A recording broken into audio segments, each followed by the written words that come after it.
What's up, guys and gals of the movement world? It's Sean Mishka, the Movement Miyagi, coming to you once again on behalf of Football Beyond the Stats in our movement play of the week this week for week 14 of the 2024 National Football League season. But instead of diving into an NFL play this week, as you probably have already come privy to with our Travis Hunter video, we are diving into the movement skill, the movement toolbox, the movement nuances of the two leading Heisman hopefuls, Travis Hunter and Ashton Jeanty. Ashton Jeanty here of Boise State, obviously complete terror from start to finish across the course of this college football season. You know, when we look at what makes Ashton Jeanty do what he does and be that record setter that he obviously already is, when the whole defense knows he's getting the ball and everything is schemed towards stopping him and they still can't do it. This is about the highest level of complexity in changing disposition of a problem, intensifying level of a problem that one can solve on a college football Saturday or any football field for that matter, when more and more bodies get within the box, 8, 9, 10 in the box frequently, because all eyes are going to number two in Ashton Jeanty, and everybody knows that it's him versus essentially 11. Now, granted, he's got his 10 dudes on his side who are obviously contributing factors to this, but Jeanty himself has had to prove a certain level of adaptability within that and a certain level of dexterity that comes with that adaptability, right? That ability to solve any emerging movement problem in any situation, in any condition, and across problems. Again, the highest of complexity. Ashton Jeanty has been proving himself to be the epitome, and that is the essence of what he does and how he does it. It's really this skilled intentionality. You know, if I were to summarize the essence of his movement skill and his movement form of life, this openness and responsiveness to a rich landscape of affordances, he keeps himself so open to adapt in any way, depending on what it is that the problem is asking of him. That obviously feeds into this attunement, this sensitivity to the specifying information, picking up the information about the what is, and adapting accordingly, coordinating, controlling, and organizing a movement solution that is functionally fit and becoming one with that problem. This skilled intentionality is really the essence of Ashton Jeanty. And to be this kind of record setter, and now I have seen firsthand when I worked with Melvin Gordon back in 2014, who came up just short, obviously, of Barry Sanders, my guy Barry, who still holds the record still to this day. And let's not kid ourselves here. Barry did what he did: 2,628 yards, 37 touchdowns, averaging 7.6 in 11 games. Mel had 13 and then 14 games, 13 regular season, 14 with a bowl game. Jeanty here has had 13 games and obviously will have more with the playoff. So it's really comparing apples to oranges. But instead, we want to look at how they solve movement problems to determine how skillful somebody really is. I mean, at the end of the day, records are meant to be broken, right?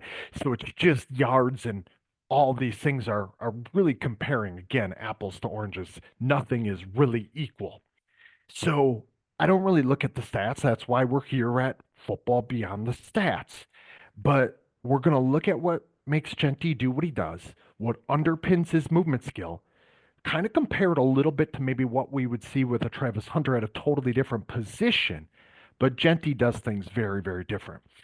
So just like with the Travis Hunter video, we're going to watch the highlights here from college football on Fox and what they gave from the 13 games. So let's take a little ride along here. Obviously, Jeanty in his Michael Myers Friday the 13th stance there, standing next to his quarterback. And it is a pretty funny, kind of imposing look there right off the bat, without a shadow of a doubt. How he's just chilling. He's straight up chilling until the ball gets in his hands. And again, everybody knows where and whom the ball is going to. And that's kind of this crazy thing that we see from Jeanty over and over and over again. Early in the season, I've told you guys before, I don't really watch that much college football. Early in the season, people started drawing my attention to Jeanty, knowing my affection and affinity for the running back position, especially the most skillful and adaptable movers at it.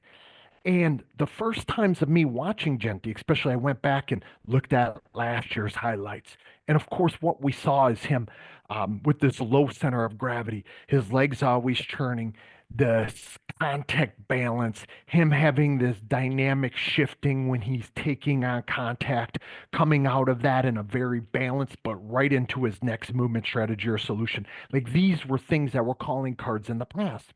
And I initially thought, well, this guy's just a dude who's running into people, running people over, kind of a Josh Jacobs type to a certain degree, but of his own authentic accord. But the more I watched him as the season carried on, and as more diverse and complex movement problems began to come at him week in and week out as defenses and defensive coordinators tactically strategize, like, how do we stop this guy even when everybody knows where the ball is going? Again, that's a theme that we're going to hear today. I started to see more nuances of Jeanty, and whether it was an evolution within his skill, I didn't watch it that close to determine that, or if it was already in his bag, if it was already part of what he did, and it just got a chance to show itself, if he just got a chance to express himself through these movement skill nuances as the season carried on, that part remains to be seen. All things being considered, though, we started to see more abundance, more of this true adaptability. And now there is sort of the strength, power oriented strategy and solution. And at the same time, like, we saw him starting to layer on moves, starting to play a little bit more of this layered type of movement skill. Again, this is the contact balance. These were some of the plays that I saw early in the season that led me to look back at 2023 and see what he was doing and how he was doing it. Again, this is what would be week 4 for Boise State. But again, the more the season carried on, the more layers we saw. Now, I won't say that he's solving an immediate local movement problem based on that which what lies beyond or what lies to the width. I don't see that kind of movement skill for him and from him. It's something that I believe he's going to have to develop to be his highest, to reach his highest potential in the National Football League. But again, there, right here at Boise against Washington State, same game, right? We see how no one can tackle him by themselves.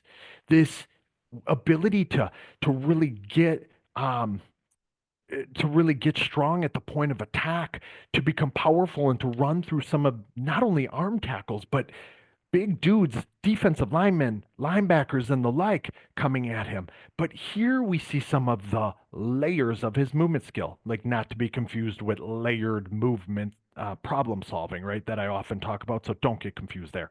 When I talk about the layers of his movement skill, think about like an onion kind of getting pulled back and the layers getting pulled away. And you see some of these nuances, some of these aspects of his movement problem solving, what he's perceiving, how it might change his intentions, meaning his aims to act in a given way, the decisions that he's making, the thoughts he's thinking about how he's going to solve that problem, and ultimately how that strategy comes to light in the coordination, control, and organization of the movement system, degrees of freedom. We start to see this, that it isn't just about running into somebody. Yeah, there he's getting knocked off his track, but he's starting to look to solve problems with changes of tempo, changes of pace. There, side as a dude gets his hand in the camera, right? Like getting this little sidestepping, little jump cup nuanced action.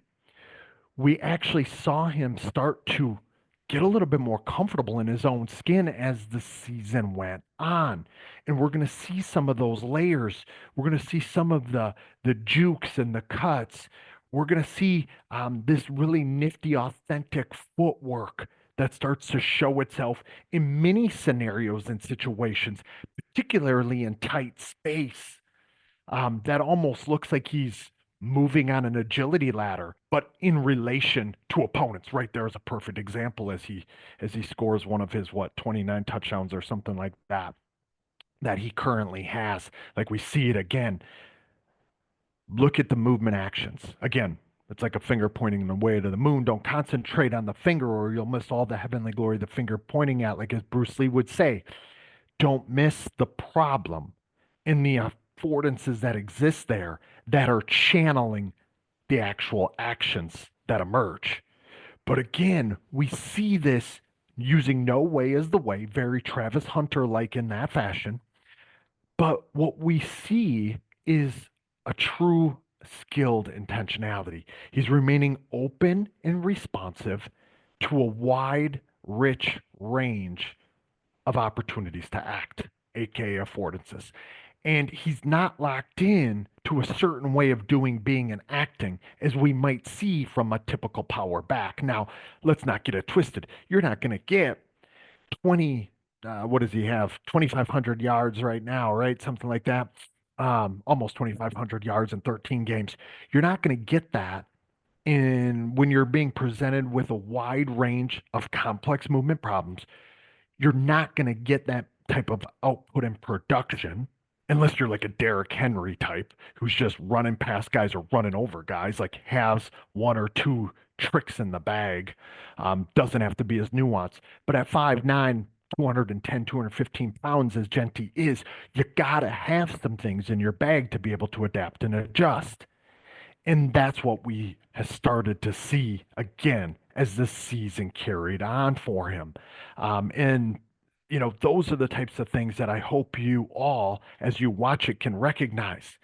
I would love to see him become a little bit more sensitive and attuned to bearing angles, opponents' speeds, and the like in the open field as we see him on this play we just watched. Let's watch it over again, because in the NFL, you're gonna have to get a constant update as to how fast those guys are moving and if their path is going to intersect with yours. So I do think he could stand to become more attuned, more sensitive to some of the specifying informational variables, particularly about the ways guys are behaving. But remember what I talked about with the footwork, how the footwork began to fit in a very functional way to that which what was the problem was asking of him. And I think that's part of that skilled intentionality, remaining open and responsive so you can adjust your actions based on the what is, right? There we see it. And we see him lower his center of gravity, widen his base of support, take on the contact, but he kind of like skips on in lackadaisically. It's not truly lackadaisical, obviously. It's more in like this rhythmic, coordinated way of moving into some of these interactions again as space is he's getting condensed in the space and space is crashing down on him, opponents are crashing down on him, the traffic and the like, and you see that little skipping nature here again. Guys and gals, same game against Utah State, but watch, it's a totally different type of expression of his footwork in tight space in a phone booth. This is making somebody miss within it. That's his own guy. Then he goes to making another guy miss, an opponent, then strings those moves together one after another. Like those are the types of things that allow the Heisman to become a potential reality for him. Now, ultimately, and when all is said and done, I do think for him to become more skillful in the National Football League, he's going to have to develop a little bit more. Uh, he's got the adjustability already. He needs a little more abundance. He needs a power cut, maybe more of a layered type of movement action. So he's solving this immediate local movement problem based on what's happening beyond, or at least wider in the periphery. He sometimes again gets right here, and that's something that I'm often critical of with younger running backs, college running backs going to the NFL game, right? You guys have heard me talk about it before, but we're nitpicking here. We're splitting hairs. Again, the guy has 2,500 yards, right? And he can only solve the problems that are being presented to him. That who he's playing, it's Utah State. It's not filled with a bunch of NFL dudes or a bunch of Sunday guys, right? But what we see again, he's solving these problems, these complex movement problems based on the what is, the what's there. There we saw it again. Okay. He loves taking in some of that contact. He's forcing missed tackles, so many of them, because he invites the defender's movement actions from them, and he already prepares himself, but keeps himself open. Yeah, he's probably anticipating the contact and the like, but he's staying so. There we saw the footwork again. Sorry to interrupt myself, right? Before he almost went off to the races again. We saw same, the same footwork, right? But it's adjusted. And that all comes down to or comes from him staying that open. Boom, saw it again. Now we're talking week 8, right? Boise State versus San Diego State here. This on a little screen pass, little dump off uh, right here, which I would have loved to see Boise State do more of with him, because I could see him being used in the National Football League in this fashion. Show how many different ways he can be utilized in a very versatile way. Think of Bijan Robinson a couple of years back, Saquon Barkley more years ago than that, and now showing out respectively for the Atlanta Falcons, Philadelphia Eagles there, and Bijan and Saquon, right? But we see that same skipping action, different week, different game, now in relation to a teammate. We're still talking about now tight space, or first an open space, but the problem getting tighter, the complexion and disposition changing, intensifying, more interacting component parts, his own teammate becoming attuned and sensitive. But look at the defenders, one chasing here, right? Then we have these three that are sort of walled off, and watch what he does to get through and around them, find a functional fit in relation to it, right? To get the first down, to pick up the first down, and to not take as much damage as what he easily could have. And that, I guess, is another thing here. The durability that we could talk about with an Ashton Jeanty to get this type of touches when everybody knows who's getting the ball says something. I love that they showed this play over and over again. This is the type of thing I could see him doing more of on Sundays. Think of, like, I mentioned Bijan, I mentioned Saquon. Think of somebody like an Alvin Kamara, right? Now, Kamara, much more tuned, much more sensitive, very creative, but also very patient in a Le'Veon Bell type of fashion. We do see some of that from an Ashton Jeanty that I would have loved to seen him do more of. Now, at this level, he might not need to call upon it, right? Like, he can hit the gas pedal, he can run by somebody, he doesn't really need to deceive them. In the NFL, he's not going to be as fast as those guys in some of those cases, right? And I say those guys, I don't mean everybody. I mean, in some of these types of slices or snippets that will show itself on Sunday, particularly down at the numbers in an open space when you're talking about against the defensive back, Jeanty probably will be at a disadvantage. I would love to see him use some of those changes in tempo, changes in rhythm, changes in cadence, and changes in movement behaviors to deceive guys, to freeze guys, and then to act.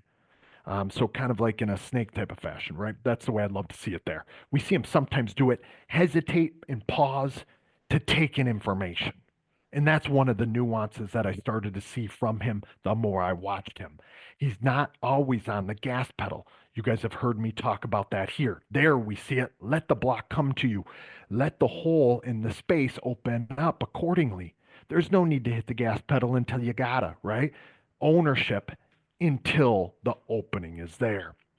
One of the very mature aspects of an Ashton Jeanty and how he moves. week in and week out, game in and game out, problem in and problem out here is about halfway through this season's highlight videos. And now, when you're getting 2,500 yards, they're leaving some plays and some meat on the bone here off the video, right? There's that Michael Myers stance again. Look at the footwork, but the patience that sets up that footwork. Again, it's what, it's not that long of a run, but let's watch it for what it is. It's not about the output, it's not about the outcome, right? As it goes back to that touchdown play from before. Let's think about how this might unfold if this were an NFL football field. Again, you see all the red jerseys there in the tight space, but we see what he does and allow the openings to come to him. The openings of the what is as he picks up 12, 13 yards there, right on 1st and 10, is him staying that responsive to the what is. He's not in a rush to find out what the what is, but instead he's allowing him to interact with it. Mutual reciprocal exchange. And he does that through being awfully intentional right off the bat, kind of behaving with this movement form of life. Again, I mentioned Le'Veon Bell earlier. Think of a Le'Veon Bell here. Not in a rush to get where he's going until he has to hit the gas pedal. And really what we see from him until chaos really enters the mix, right? Or until he's ready to hit the open field and get off to the races. And that's one of the things that we see from him. And I think that is maybe a calling card to him picking up yards, particularly near the line of scrimmage, when there are so many bodies there and the problem complexity is very, very high because it is 8+ guys in the box, right? Very rarely is Ashton Jeanty facing 7 man, 7 men in the box, right? We're not seeing that very often for him. It's 8 is probably as frequently, if not more, than any other back across the nation. I haven't analyzed all backs across the nation, but I'm going to go ahead and assume that that is accurate. Okay. That's going to be the one thing in the NFL. Yeah, guys are more athletic, they're more gifted, they're more skillful. They're going to be where guys on Saturdays weren't. But Ashton Jeanty, depending on where he's drafted and how someone uses him, he might actually find that, particularly near the line of scrimmage, there might be a lot more space afforded to him because you don't know who else is on his team and how guys are going to play him, or who else is going to be a weapon that his own team is going to be able to resort to.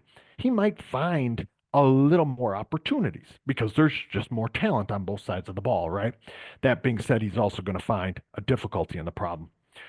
One of the things that we see from Jeanty is, um, when he does get in the open field like this, not like this, but like the next play that we're about to see, those types of instances, particularly when he's at the sideline, he will look from left to right. He will look forward. He will look to the side as he does here.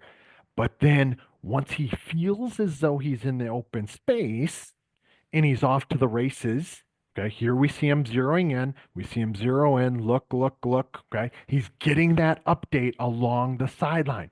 He will sometimes get caught from behind in those situations because we don't have eyes in the back of our head and he hasn't actually overly evolved this perceptual attunement and sensitivity to what's coming behind, which that is a kind of a sixth kinesthetic sense, right? Sixth perceptual sense, if you will. But he will look to his periphery in an active way. Act to perceive, as I often talk about here, right? As we kind of wind down 4 or 5 minutes left, there we see the footwork again in tight space, from the 2.5 yard line there, and scoring. We often will with Jeanty, he loves to take in that contact. Now, 5'9", 215, being low center of gravity naturally, of course, you don't really mind if you get a Pac-12 defensive lineman or linebacker that you're going to be interacting with. Now, here against Oregon State, later in the season, again, more and more and more eyes kept going on to Jeanty, and rightfully so, right? It became started to become, there we see the footwork again. It began to become this two-man race between him and Travis Hunter. Everybody was looking to be able to show out. He's saying, keep feeding me. I'm going to keep eating and keep eating. He did, right? Um, yeah, the output stayed high. The output stayed high, even though he kept getting presented with more intense and more complex movement problems. The output stayed high because he kept finding more and more nuances of his movement skill. And I think that's really the cool thing, even though um, we knew that this was there, he had to find new ways, or at least adjusted and adapted ways, to be able to solve some of these similar unfolding movement problems. But in these situations where he wasn't reliant on just the contact balance and just the power and just the strength and the stiff arm and the physical contact head to head, face to face with a defender, he looked to find new nuances, and he looked to be a little bit more creative as well as more sensitive to things like interpersonal distance, a little bit to posture and kinematics. He does that mostly to coordinate and control or make a decisive action around the way that he uses his center of gravity and the way that he changes his base of support, typically for the strength and power oriented strategy. I would like to see him in the NFL be able to do more in those situations, become sensitive to the interpersonal distance, but also the posture and kinematics of the immediate defender, to not only maybe run somebody over, but look to disappear on them in a ghost like a fashion in the phone booth. That's something that we did see a bit from him. And that's why I say that the skilled intentionality is the calling card of his movement problem solving. But I do think that in those types of situations, there could be or would be times that he could disappear on somebody completely and not even allow them to touch him. I do think he has some of those capabilities. We see a play right there against UNLV, um, which what would be the 13th game of the season, the last game here that he just played in. Like, let's watch it again coming up, and you see the way that he's able to navigate and work through some of those nuances because of the patience, and he has an accelerated burst that would allow him to get out of some of these scenarios and situations as he does his dance and tries to put his stamp upon this Heisman Trophy race. Here against some of these competitors, we also have to remember, right? It's like a finger pointing the way to the moon. Don't concentrate on the finger, meaning don't concentrate on the player or the organism and what he's doing. Focus on all the heavenly glory. We think about the problems that he's being faced with solving. This is UNLV. This is not, yeah, they're 20th in the nation or something like that. This is to win the conference and go to the playoff. But like, it's not the same type of level of competition or the same nature, complexion, and intensity of problem that Jeanty will be solving next year, right? But look at that as he draws that in. This is some of the stuff that I'm talking about. Oh, shoot, I got us a little bit too far behind here on the video. But this is some of that, which what I'm referring to here. uh, this ability to like really get sensitive to this personal bubble that we find here. Draw people in, slow your feet, pause and freeze them, and disappear the other way. Now, that guy, obviously, that defender, number 0, didn't get as tight to him as maybe an NFL defender would, as that defender would keep coming, keep closing ground, keep closing space, and Jeanty would have to be forced to make a decision. But the way that he drew him in, pulled him in on a string, no wonder he's dancing, right? Because I think he has the capability of doing more dancing, but doing more dancing, obviously, on the field, in the movement, um, problem solving that he finds himself in, right? So, Ashton Jeanty, skilled intentionality, an openness and responsiveness to a rich and wide range of affordances. I used to think he was more of a strength power oriented back. He still is to a certain degree. He still uses that contact balance as a calling card, but he can make people miss in a phone booth. I think in the NFL, he will need to do that a little bit more. I love the attunement in some of those situations. I love the adaptability, of course, as you guys know. I think the dexterity will continue to grow, and it will need to, obviously, in the National Football League. But if there's anyone who's been presented at the running back position with the growth and the evolution of expressing dexterity, the ability to solve any emerging problem in any situation, any condition, it's been Ashton Jeanty, because the dude's had rep upon rep upon rep of 7, 8, 9, 10 guys in the box and needing to solve that constantly changing problem by changing nuances of his movement strategies and solutions. Guys and gals, I hope you enjoyed kind of the detour that we took here as we dove into the Heisman hopefuls, Travis Hunter, Ashton Jeanty. Obviously, it's a horse apiece, right? Whoever it is that your horse is, depending on what it is that you appreciate more, learn to appreciate stuff about both of them, because I think they are both deserving in any given year. Obviously, I mentioned Melvin Gordon earlier and how he was runner up to Marcus Mariota in 2014, a season that, again, I advised Melvin with and on at that time, and he came in and did some work with us. Um, I would love to see a running back, especially one that has gone on to do and chase Barry in this way, even if it wasn't the same type of season and done in the same types of ways as maybe my guy Barry would. We don't expect anyone to do exactly that, but records are made to be broken. We have a record breaker on our hands. We have two guys, two players, Travis Hunter and Ashton Jeanty today on this video, who have really showed us what it means to be one with the movement problems they're facing and to face that wide range of problems and be adaptable with it. I hope you guys enjoyed the detour. If you did, hit thumbs up, hit subscribe, share it with your people. I would definitely appreciate it. I'm Sean Mishka, the Movement Miyagi. This is Football Beyond the Stats and our movement play of the week for week 14. I'll talk to you guys next week.